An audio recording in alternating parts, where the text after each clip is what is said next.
Okay. So we are either stuck in the past memories or thinking about future, setting up goals and planning according to our goals. But it's not necessary every time things turn up the way we have decided, planned. So is it like everything is pre-decided by the fate? So is somebody up there? Not you guys. Somebody up there, are they deciding everything? See, up, because all of you are in a design institute, you must know this much, that you're on a round planet, am I right? You're on a round planet, and the damn thing is spinning all the time.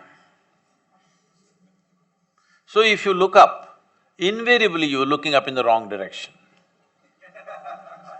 You're not even on the North Pole, you're at a certain latitude. Do you know what is really up in this cosmos? Which is up? Hello? Do you know? Is it somewhere marked this side up in this cosmos?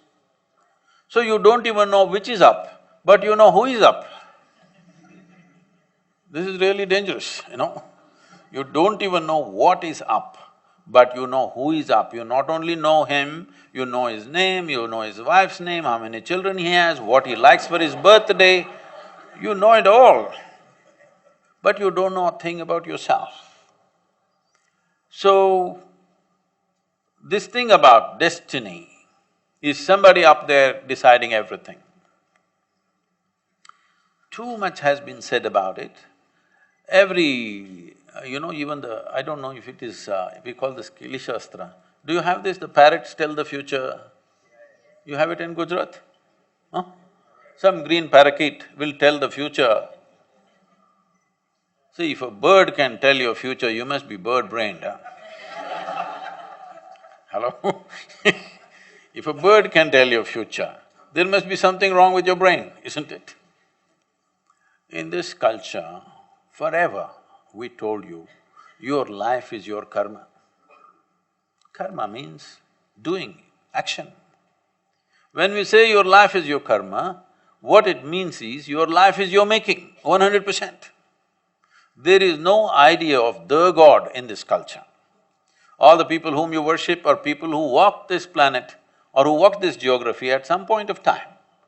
We bow down to them because we value whatever they did or whatever they offered to us.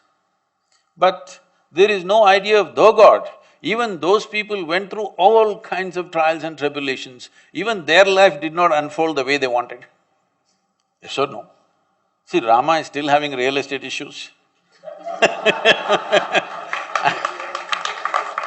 He couldn't even settle that in his life. And after 6,000, 7,000 years, still he not able to settle it, so he's not deciding your destiny for sure. It is just that he is setting up an example for you, no matter what life throws at you, because what life throws at you is not your choice. But what you make out of it is 100% your choice, yes? You cannot decide what the world will throw at you, but what you will make out of it is 100% yours, isn't it? It's like this. You okay? I can tell. So how to No. act in a way so that we get the desired results? On a certain day, a lady went to sleep. In her sleep, she had a dream.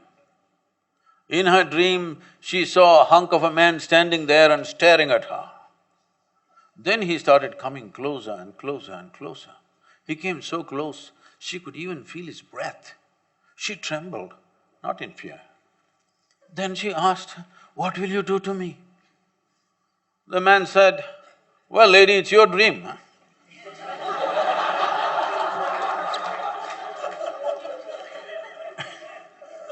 What's happening in your mind, in your emotion, in your experience is 100% you're doing, isn't it so? Hello? But right now, whatever happens outside is happening inside of you. This is why this question is coming up. Otherwise, if you decided what is happening within you, would you keep yourself blissful or miserable? You must choose, all of you.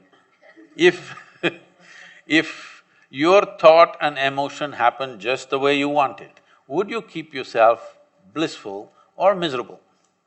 What's your choice for yourself? What you want for your neighbor may be debatable. But for yourself, it's 100% clear, you want highest level of pleasantness for this one, isn't it? So right now, only because the outside is determining the nature of your experience, you are worried about what happens outside. If you created a situation within you, you are always blissed out. Outside is just a play, you would play it with full force, isn't it? Right now you hesitate, most people's entire life is half steps because the fear of suffering, what will happen, what will happen? If you are determining the nature of your experience, fear of suffering is out. Only when the fear of suffering is gone will you walk full stride in your life. Otherwise, all the time you will take half steps. Human potential is hugely crippled simply because of fear of suffering. How did we get all these things? Somebody read this book, these days from scriptures people have come to Dan Brown, but but otherwise the older the book is, the more wise it is somehow. How do you believe? What makes you believe that people who lived here 1,000, 2,000, 5,000 years ago were smarter than you and me? Why? Why do you believe that? I don't think so. Then also there were some smart people, then also there was a whole bunch of idiots. Yes or no? Now also it is true, some people are smart, rest are doing whatever rubbish they are doing. Yes or no? Do you believe 10,000 years ago everybody was super smart and wise and fantastic? No, that's not the way it is. So this whole idea, anything that falls out of an old book must be sacred, has to go. That is not the nature of this culture, because even when so-called divine entities came, we badgered them with questions, isn't it? Shiva opened his mouth, his wife asked him 1,000,000 questions. Krishna tries to say something to his closest friend, that guy is full of questions. None of them could ever give a commandment and say, this is what you must do. Only debate and debate and debate, because that's healthy. That means you're seeking. If you give a commandment and this is it, that is a full stop to your life. It's very, very important that we understand why human life has become significant on this planet, because there are many other creatures who are physically stronger than us, faster than us, many other things. They're even more beautiful than us, many of them. The only reason is because we have a certain consciousness and a capability that we can craft our destiny. We can determine what happens within me. Once we determine what happens within me, then outside is not really such a big obstacle.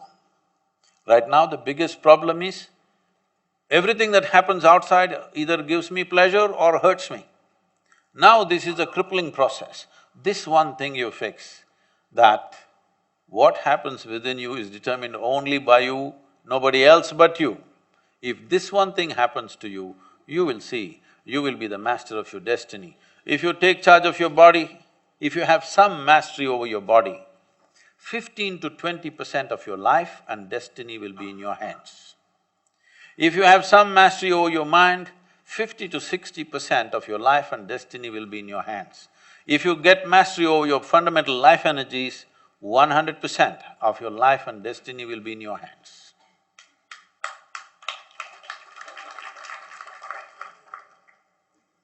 It is just individual human beings, will they strive for that or not is the only question. I'm sorry?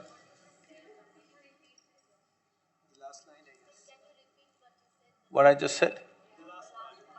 The last line. I said 15 to 20% of life will be and destiny will be in your hands if you just have mastery over your physical body. Have you noticed this?